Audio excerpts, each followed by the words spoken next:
امام ابن تیمیہ رحمۃ اللہ علیہ جب ان کو جیل میں بند کیا گیا، شاید آپ نے سنا ہوگا علماء کے ساتھ ایسا ہی ہوتا رہا ہے۔ ان کو اطلاع ملی سلاجقہ نے ان کو بند کیا تھا۔ سلاجقہ کی وزیروں نے کہا یہ ایسے ہی قرآن اور حدیث کی بات کہتا ہے، اصل میں یہ آپ کی حکومت چھیننا چاہتا ہے۔ امام ابن تیمیہ کو بلایا گیا کہ تم یہ چاہتے ہو کہ میری حکومت چھین کے خود حاکم بننا؟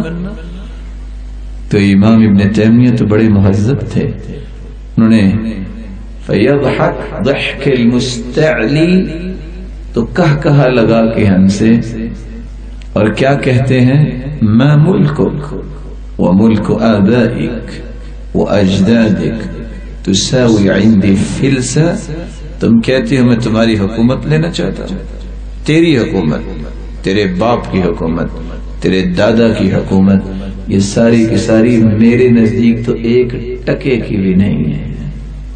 میں تو رب کے دین کو غالب کرنا چاہتا ہوں، میں تو چاہتا ہوں کہ لوگ اللہ کے سامنے جھکنے والے بن جائیں، اس کی عبادت کرنے والے بن جائیں۔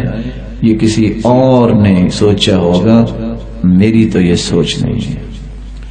اور حقیقی بادشاہ وہی ہوتا ہے جس کے پاس بادشاہی نہ ہو، وہ چلتا جائے، لوگ کہیں کہ ہونا اس کو چاہیے تھا۔